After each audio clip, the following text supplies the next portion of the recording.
All right, so welcome everyone, and thank you for joining us for this year's Southern HIV/AIDS Awareness Day, or SHAAD. Since 2019, SHAAD has served as a reminder that the South is at the epicenter of the HIV epidemic, and that our response must be rooted in both urgency or justice. This year, SHAAD is not only a day of awareness, but also the culmination of our very own Freedom Summer that we had here at SAC, and where we've drawn from the lessons of the past to better fight for our future. And so we gather at this critical moment today across the South. Communities are facing ongoing disinvestment, hospital closures, rising stigma, and the kind of political attacks that threaten the systems of care that people rely on. Yet at the same time, Southern advocates and providers and people living with HIV continue to resist, to persist, and to lead the way towards a healthier, more equitable future. So today's conversation, SHAAD 2030 and beyond, essentially, it's about looking at where we stand now, the challenges that lie ahead, and what it takes or what it will take to ensure that the South is not left behind in the fight to end the HIV epidemic. And in this conversation, I'm honored to be joined by three powerful voices who bring personal, community, and policy perspectives to this discussion. I'll start with Alisa Crawford, who shares the lived experience of navigating life with HIV and what these shifting policies mean on the most personal level. Leah Freeman, who brings the community lens, lifting up the stories, needs, and resilience of those most impacted by HIV in the South. And of course, Max Boykin, who brings the expertise in HIV policy and funding systems and has been a leading voice on what it will take to sustain care and prevention in the years ahead. So together, we're going to explore what the next few years may hold, and what it means for Southern communities, and how can we step forward in solidarity to shape a future rooted in health equity and in health justice. And I want to also remind folks that the questions I'm going to ask today are a combination of questions that were submitted by the Community Advisory Council from Southern AIDS Coalition, and then some others were crafted by in-house staff. And so as some of these questions were submitted by CAC members, I want to make sure that I raise up their voices in this and really ensure that we understand who it is that's asking them. So we'll see intermissions of short videos from the individuals that submitted some of the questions. So this first question is for everybody. Ask, can you tell me what it will look like for us who are living with HIV in the next few years? Will it still be funded to help us with our medication? Well, thank you. My name is Alyssa Crawford. I am the creator of the Informed Decision Making Toolkit, aka the IDT. I am a leadership team member of the Lifetime Survivors Network and as a member of the Daniel Alliance movement. What does the future of HIV science, care, treatment, support look like? I believe that we're in a pivotal moment. Okay, I believe that we're in a pivotal time right here. In the current political climate, I think policy has to focus on two critical things, which is stability and equity. We need policies that protect funding streams for HIV prevention, treatment, and support services so that access doesn't fluctuate during this current political shift.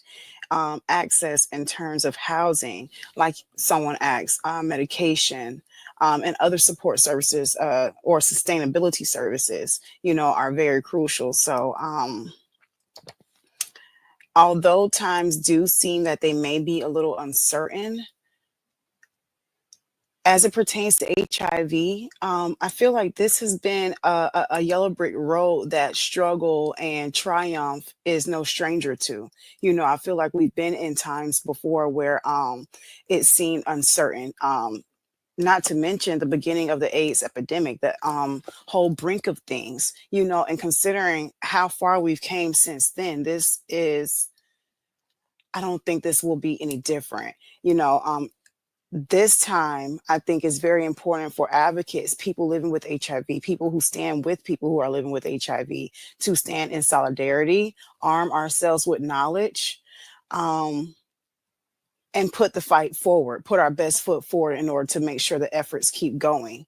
I do not know the future, but I do know that once we really put our voices in the air and pens to paper, and collected data in front of important people, things have happened.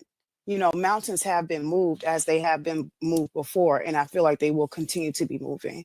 So, not only are we to stay hopeful and prayerful, but we're also to put a lot of action behind our voices, because that's what's going to get the tides rolling. So, I'm not sure what's going to happen, but I do believe that if we continue to advocate for ourselves, which is what we've been doing from the brink of the AIDS epidemic, we can write our own future. Thank you, Will and Alyssa. That was wonderful.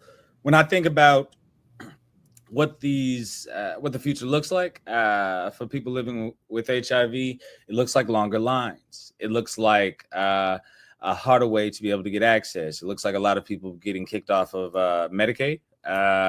And that means, and people getting kicked off their insurance because of some of the changes made to the Affordable Care Act, and higher costs of insurance. And what all that ends up having is more people not getting what they need, and people falling through the cracks. It also looks like some of your service providers closing up shop, uh, or changing the ways in which they show up, changing hours, and making it harder for people to get the care that they need.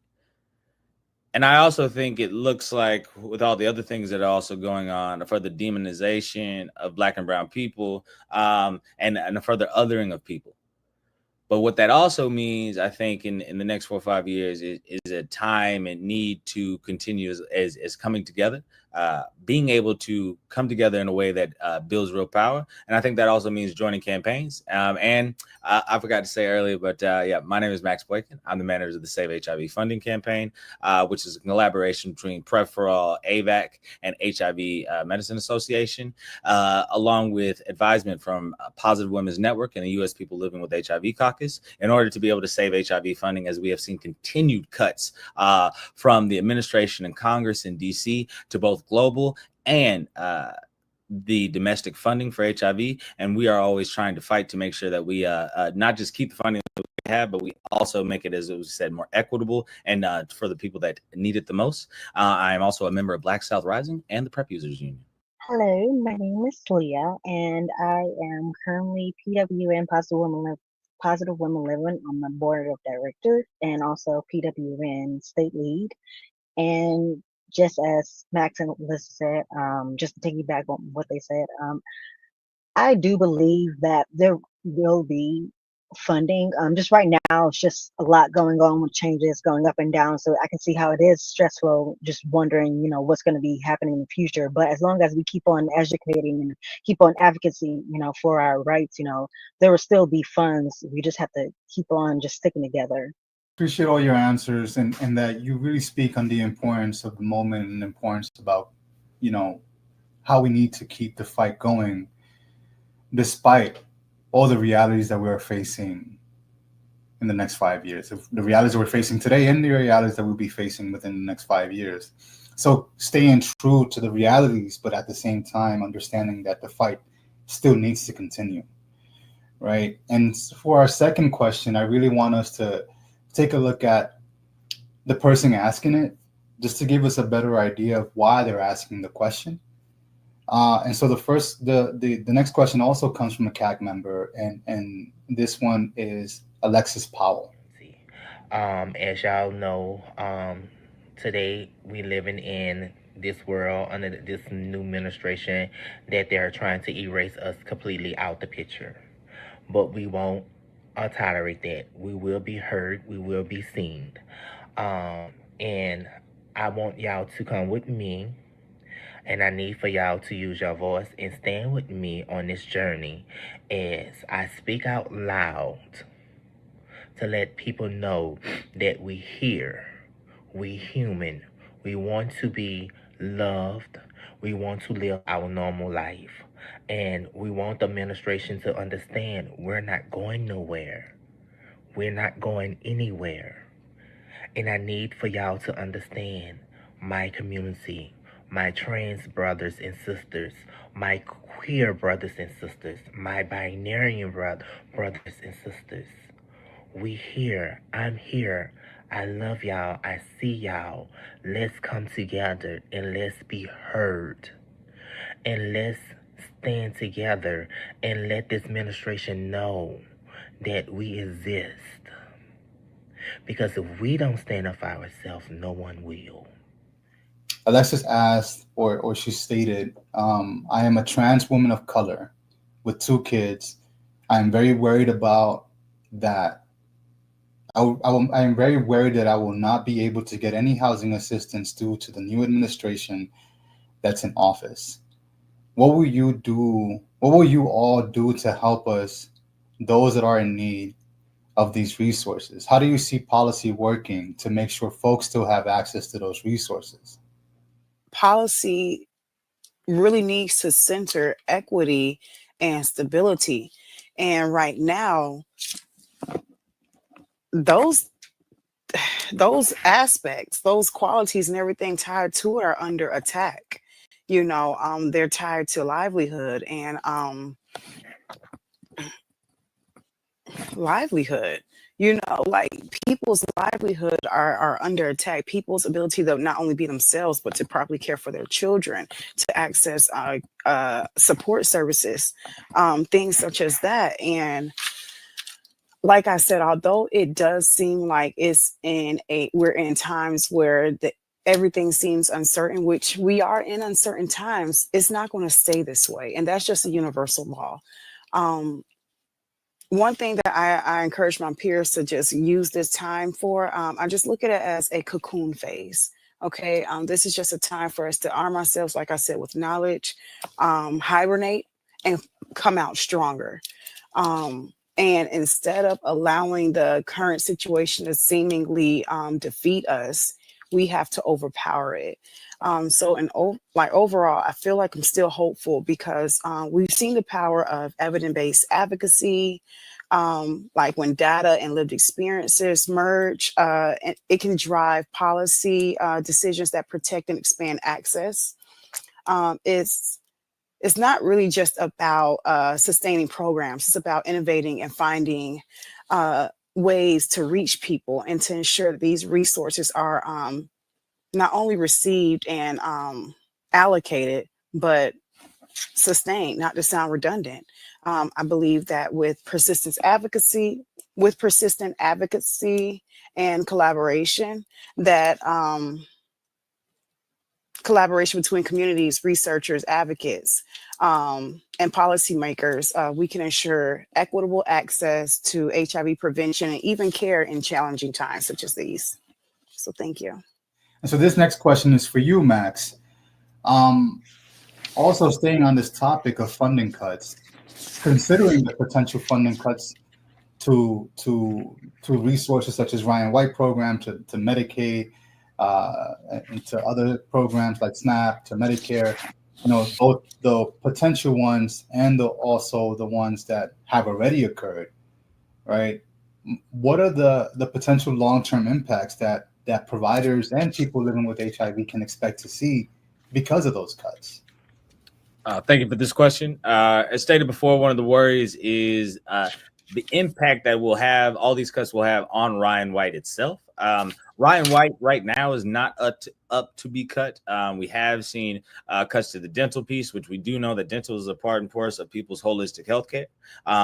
And people do need that to be able to live long, healthy lives. So continued advocacy on that will be important. But what we will see is not necessarily direct cuts to Ryan White in this appropriations package. But what we are truly worried about is how much the other cuts to Medicaid, and other benefits will then lead more people needing on the Ryan White program, and even making it more burdensome, and people being waitlisted to be able to get access to what they need. We also see rural hospitals and other health centers and community-based organizations close their doors because the funding's just been cut for important programs that they had, and or what the resources to be able to keep those particular communities, especially when we talk about parts of the rural South, need the funding to be able to keep the doors open. And so we're going to see more and more closures. And we've already started to see clinical closures now.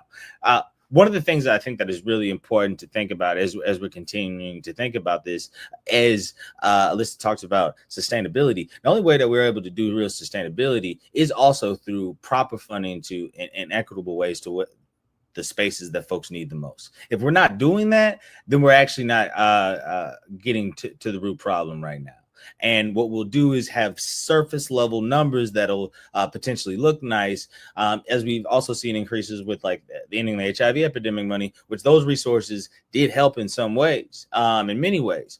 But for our ability to truly end the HIV epidemic and get to the communities most impacted, we have to be even more fine-tuned in our understanding of equitable resource allocation. And fundamentally, the current administration, how a lot of our states are moving, is not that way. But we are seeing certain local communities being able to do that and work on that. And I think that advocacy on a broader scale will be very important for us to be able to understand the next way in which we not just save HIV funding, but end the HIV epidemic in an equitable way. I appreciate that answer, especially since you brought up how our states are you know, what to expect from our states or what not to expect from our states, right? And within the South itself has had a history of disinvestment, demonstrated in issues such as like rural hospital closures and Medicaid underfunding and high rates of uninsured folks. When you match that alongside anti-LGBTQ legislation throughout the South and anti-immigrant legislation that we see throughout the South as well, what does that mean for any sort of HIV response in our southern states? Because we know that all these things are connected and can be connected in our communities, right? And so when we are looking to respond to this, what do we see? What do we think, or what do we expect from our states in terms of any sort of HIV response in the face of all these challenges? Well, what I just think of harm. I think of ongoing harm. I think of years of work that almost seemingly overnight is in the brink of being unraveled. We know that HIV lives and thrives in poverty and various social determinants of health that, you know, that contributes to its transmission rates, you know, flying through the roof and affecting certain communities more than they affect other populations.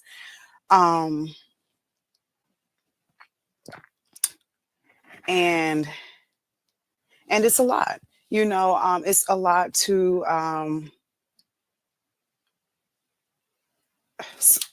just receive these days. But again, I think I work well under pressure. And I think those who are within the HIV community, whether you are positive or not affected or infected, I think this community strives and does very well under pressure.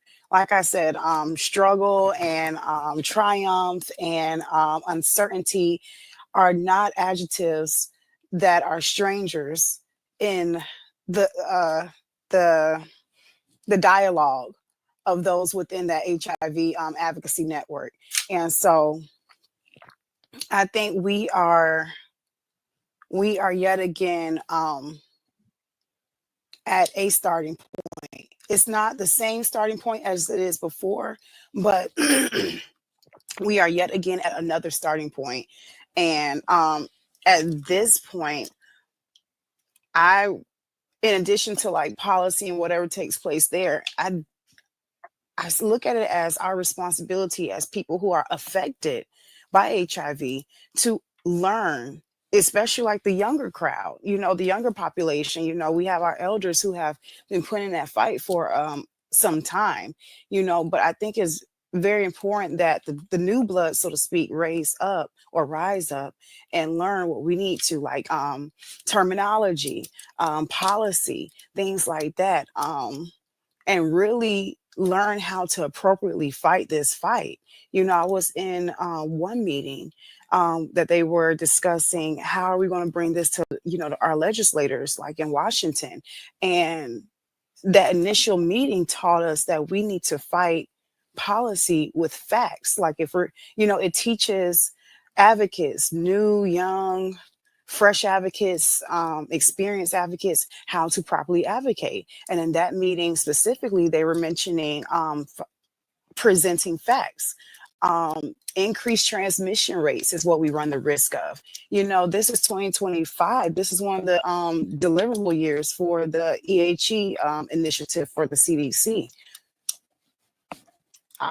Based on how things are going, by 2030, which is the year of transmission rates down to, a very low amount. I'm sorry, I do not have the statistic, because I know it wasn't to zero, but it was something. By 2030, they really want HIV transmission rates to be very low. But at this rate, it doesn't look like we're going to meet that mark. When I think about the attacks on immigrant communities, when I think about the constant attacks on trans communities, on the increased criminalization, all that will also come in intersection with HIV.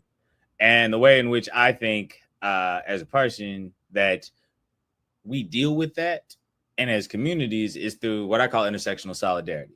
And that is taking all the principles of intersectionality, which come from Dr. Kimberly Crenshaw, of your struggle is connected to my struggle, but our struggles are not necessarily the same. And different people deal with different intersections of struggle. And those are the people that this administration and are going after. And what we have to understand is we have to show in solidarity with those folks. So that means when we also are talking about Ryan White, we're not leaving out that different people are also impacted by that. And it also does include people who are immigrants to this country. And we don't allow that to go to the wayside.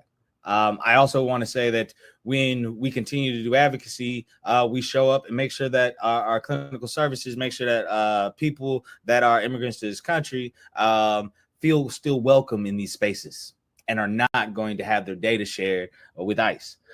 It means that when someone comes in, need help trying to change their gender markers on an ID so they can actually get all the benefits and things that they want to do to live in their truest self, that we continue to help them to do so.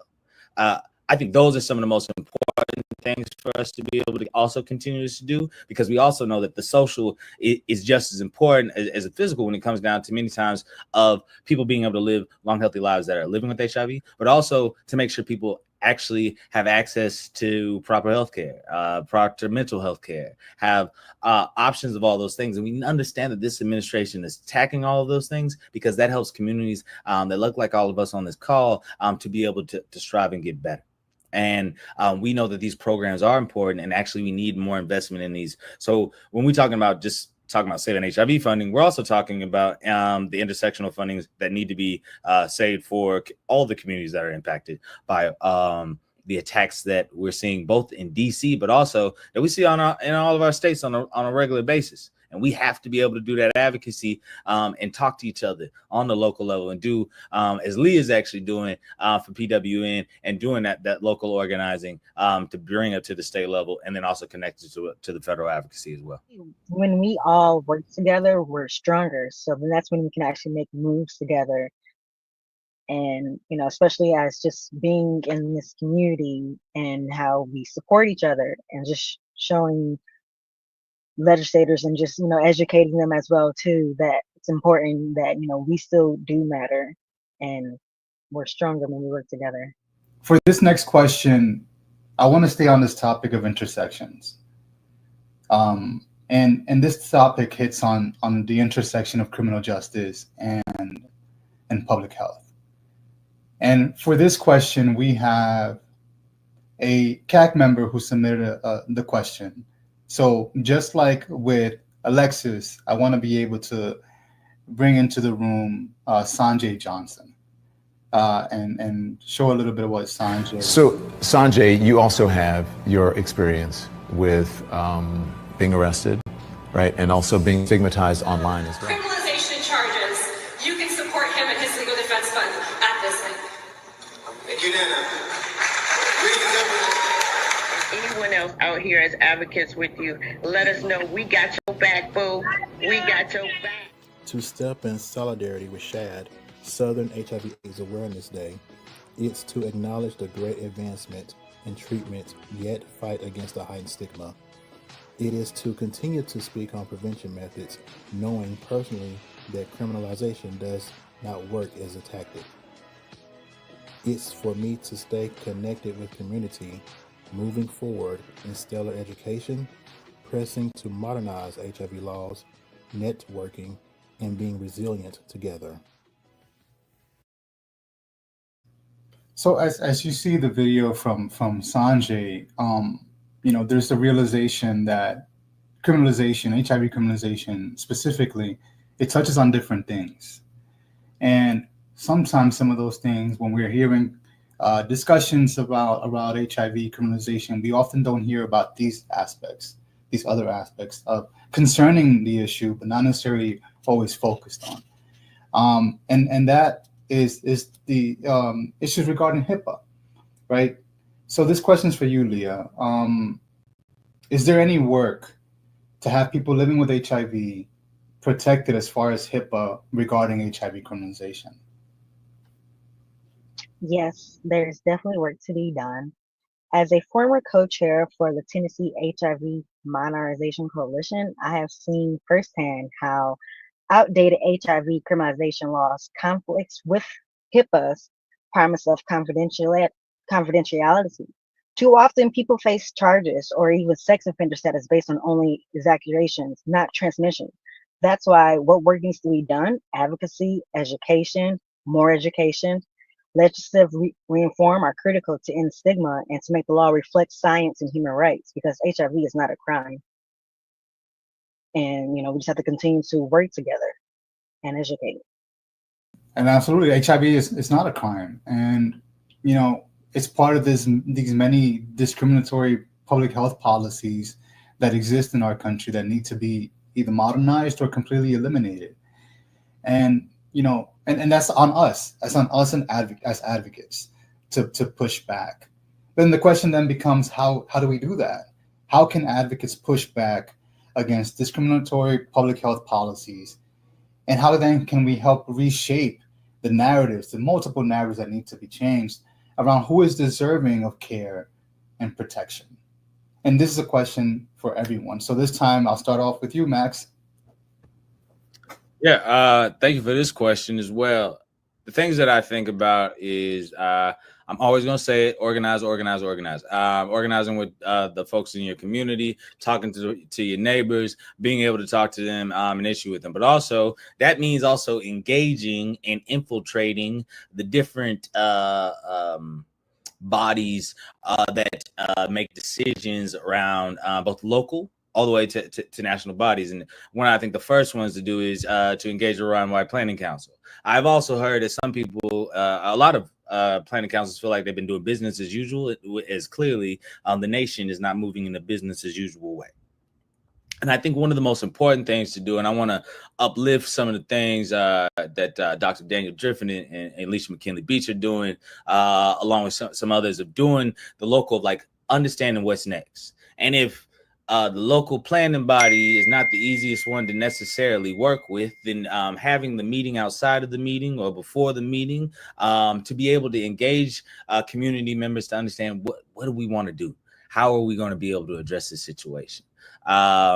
And I think that's one of the most important things. And when I say organize, one of the other things is strategize. That means takes time out to actually strategize and understand who are the people making the decisions that are going on right now. And that doesn't just mean on the federal level, even on the state level. That just means within your local community.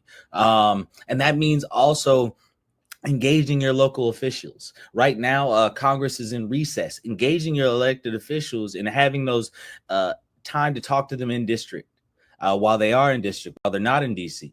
But also inviting them to your local clinic, inviting them to the services, with the places where you're giving out food, because those are the things that they also need to see, that this is why we cannot continue to cut the funding to these important resources. And that doesn't just mean your federal legislators. Many of your state legislators are also out of session right now. And unless you're in Texas, you can get to most of them. So you will be able to say, hey, come on in. Let's have see what we're doing, why these things that we're doing in our community is so important, and why every time you cut funding to any of these things, we are left in more of a struggle. And actually, as you say, I say save HIV, we're saving lives and saving costs, because the cost of HIV long term, the cost of losing people within our communities doesn't add up. And so it's important for us to save lives, most importantly, but we're also saving money and understanding to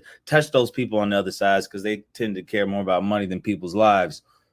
But when we do that, we want to make sure that we're continuing to uplift people and the people power that we do have, while also understanding and trying to touch those people on the other side, while also meeting them where they understand that sometimes, which is around if we spend the money now to save people's lives and make people's lives better, we're actually saving more money for the future. Like, when you go to the doctor and, you have your doctor, but you also have to doctor your own self as well, too. So it's like you have to stand your ground as well. Like, yes, they do have the knowledge, but still you have to do your own research. You have to continue to stand your ground and educate, and just have to keep on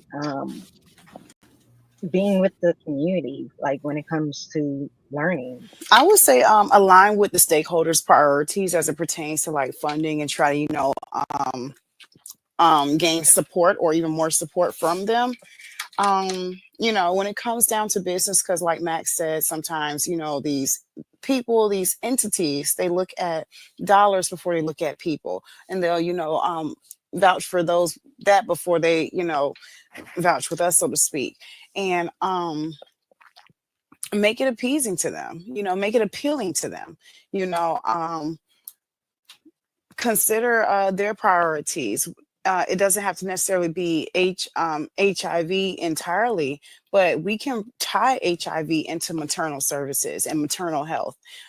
We can tie HIV into holistic care, mental health, like it was mentioned earlier, even dental care. We can assess the comorbidities of health and tie it into HIV, or tie HIV into those, and again, with this, when it comes to business, it's what's in it for me. Instead of, just asking for money, ask for a partnership, ask them to join in, in, making a difference, because I think now more than ever, it's going to really count. I have a follow-up to that, Alyssa. Have you seen that work? Have you seen that sort of mixture of services, right? All those all-encompassing services. What does that look like when people are in these services? How are their lives sort of improved? Well, we're in 2025.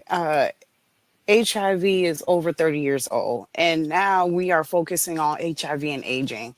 So now we're focusing on not only HIV, not only living, because now those who have been infected for some time, we kind of got that in the bag. Okay, we take our medication, we're adherent to it. We know U equals U, and living is no longer the HIV at some point no longer was the glamour disease. Like people aren't dying from it. They started pulling funding out because people began living with it. So it's not like at some point HIV no longer became that high prioritized disease on the charts of certain communities, or on certain people's desks.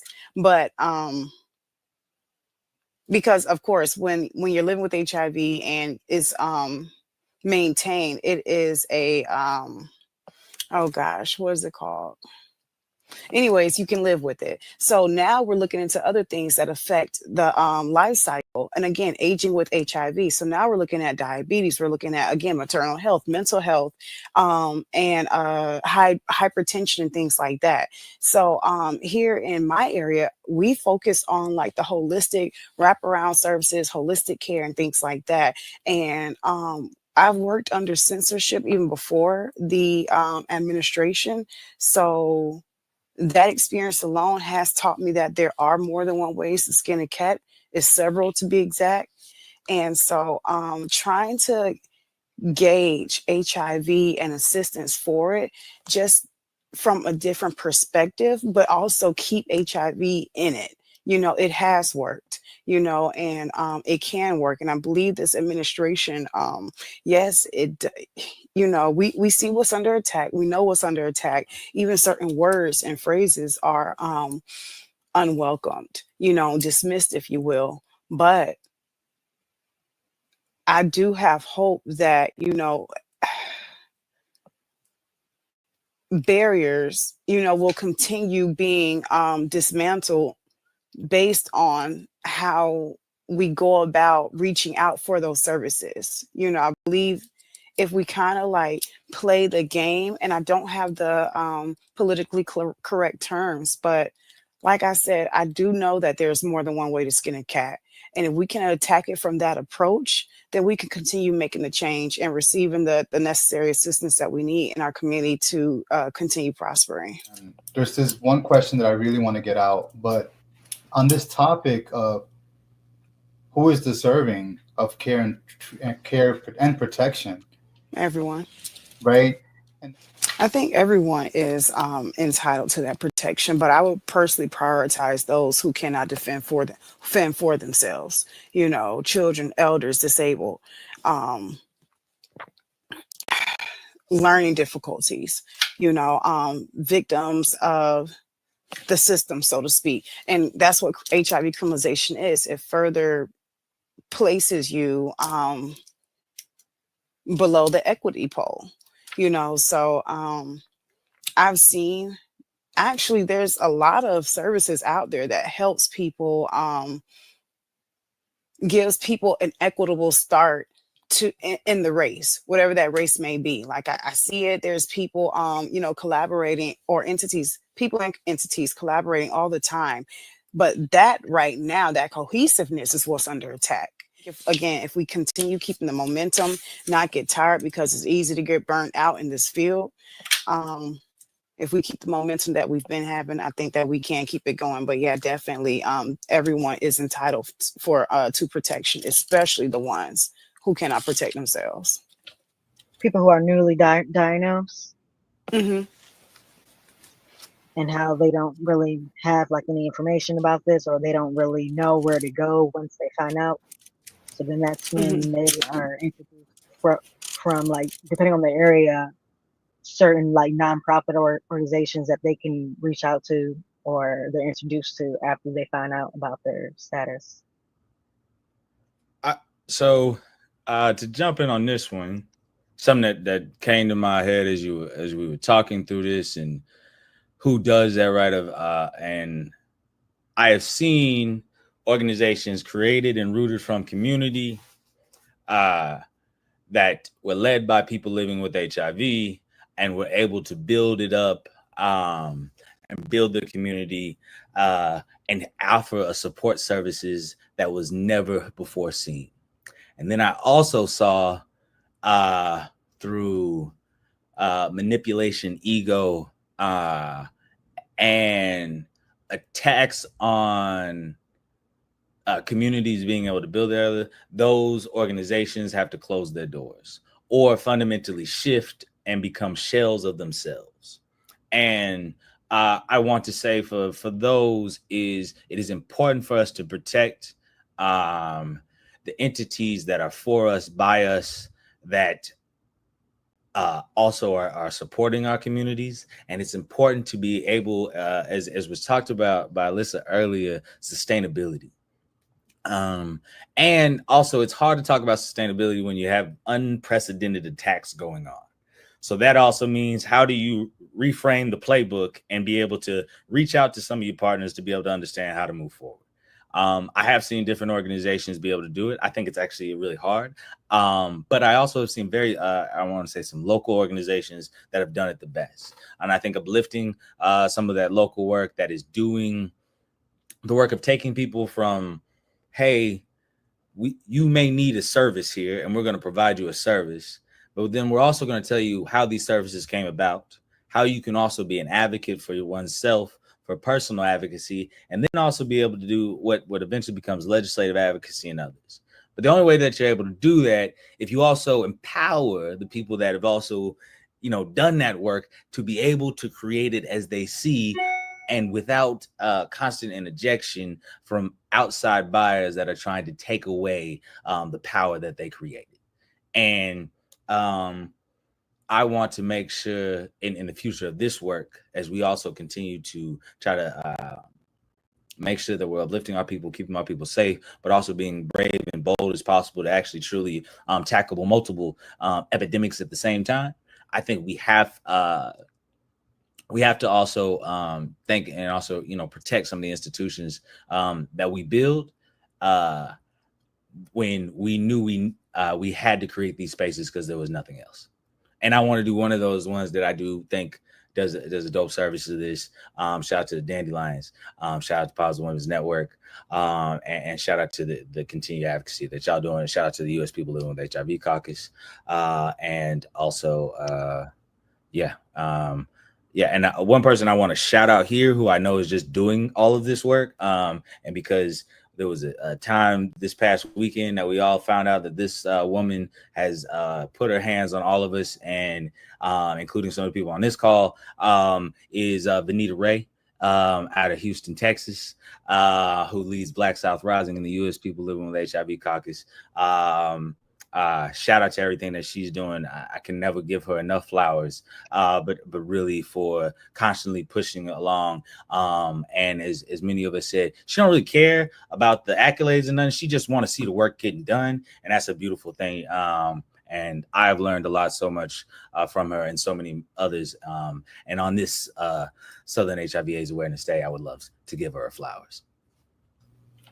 Thank you for that. Thank you for raising the names and the organizations. Thank you for obliging. And your insights are all deeply welcomed and absolutely needed. So I appreciate that from all of you. And so we'll just have one more question and then we'll end it. Unless, Leah, you had something else? Well, speaking of shout outs, I would like to shout out Sister Love, that's out of Georgia. They have a lot of services that they give. I found Sister Love just from a book, and they have been active going on. So definitely I would give a shout out to them of what the services that they provide and give as well too. Shout out to Dazon and the whole team out over there, for real. That's awesome. And so for our last question today, and thank you you three for being a part of this. The South is full of lessons of resistance and resilience. It is deeply ingrained in the history and the culture of the South. Me not being a Southern native is something that I've come to deeply love and appreciate about the South. These lessons, they often shape how we show up. And so for the last question, what lessons from past political movements, whether it was during the onset of the HIV/AIDS crisis or the civil rights movement, what sort of lessons can help us prepare for what's coming next? For me, I would say like the lessons have come. The lessons are network. Making sure you have a strong and cohesive network of individuals who believe in the same cause and who's willing to go to bat for that cause. With the civil rights era, as you mentioned, it was not all just Black individuals certain socioeconomic backgrounds just coming together. That may have been a good group, but you had people who were into different places. You had even black and white people, and whoever else in between, making sure that this movement was successful, and in which it was. Miss Bonita Ray, she also said that if you can believe in the same cause as your brother, but are happen to be in a space at a table where he's not welcome, it's your responsibility to speak up. And I believe in that. And not only did it make sense, again, I wholeheartedly believe in that. Your networks has to be strong. Persistence and patience, because nothing happens overnight. Whatever cause that you claim to be dedicated to, you have to stand by it. It's okay to take a break, but when you take a break, someone has to be able to pass that baton. And when that baton represents a training, okay, it's more than just heart. It's more than just a belief system of, oh, I want this to end and I want to be a part of it. Like saying words like that, like you have to really know what that means, okay, because knowing what that means knowing that the fight is never over. Again, in 2025, no one really anticipated HIV after U equals U to be under attack again, the way it's being attacked. So again, persistence, dedication, knowing that the fight is never done. Knowing that you don't know everything. I strive to die a student. I always want to learn. I never want to know it all. My father said, "You're too smart to live." I never want to be that smart, whereas I'm too smart to still be here. Well, I just want to say, just like Alyssa was saying, that the fight is not over, and you just have to continue to stand up and stand our ground and not to give up. And yes, to definitely continue to have that patience and know that you do need to stick with your community, sticking with having that support backing you up, because it's not always easy. It gets harder, but as long as you do have that backbone of that support and community, then you're going to continue to still be fine, but just keep on fighting, just not give up. There's a couple folks I want to uplift. One person, when I think about within civil rights, the grandmother of the movement, Ella Baker, who's from the South Norfolk, Virginia. And she said, in order for us as poor oppressed people to become a part of a society that is meaningful, the system under which we now exist has to be radically changed. And we understand it does have to be radically changed. And we also understand it could also be radically changed not for us. So in order for us to do this, we have to do it, and we also have to do it together. And one thing I learned from Ella Baker, by which I also learned through Barbara Ransby, who wrote the book on her, was, hey, you got to invest in the youth. You got to engage more in getting more young people involved in the work that is being done right now. And I think that's an important next step for our movement and many other movements, is making sure that we get Gen Z, Gen Alpha, the YNs. We got to get them together and be fully involved in the movement moving forward. I also want to uplift someone else that was also like really important and who had a birthday recently and is an important advocate, activist, organizer here in Atlanta, and that's Charles Stevens. And something else that Ella Baker said: in order to see where we're going, we must only remember where we have been, but we must understand, or we must remember where we have been, but we must understand where we have been. That's an important understanding of understanding our history. And also, I always wanted to give up a shout out to Charles Stevens for helping document and understand the history of Black gay men, but also its history within the HIV movement, and understanding how these stories are even told, and then celebrating those stories are always an important thing to do as well. So celebrating the stories, celebrating our ancestors, but also as we do all of that, also understanding where we've been and how we got there. And we have to radically change. And to do that, we have to be a part of that change. Absolutely. Thank you so much. And shout out to the advocates in this movement, both past and present, and to the knowledge that we stand on the shoulders of giants. And that should be able to allow us to propel our efforts as things only get worse. But thank you so much for participating in SAC's Southern HIV AIDS Awareness Day commemoration. I really hope that what I've taken from this conversation and what others take from this conversation is that yet things are bad, or there are some struggles to the moment, but there's also a lot to where we can borrow courage and conviction to keep moving forward, and understanding that no one can do this work alone. So do not put all of it on your shoulders. That this work is meant to be done in community and through coalitions. Thank you, Alyssa. Thank you, Max. Thank you, Leah. Your contributions today were amazing. Thank you so much. Thank y'all. It was an Thank honor. you, Will. Thank you. Thank you, guys.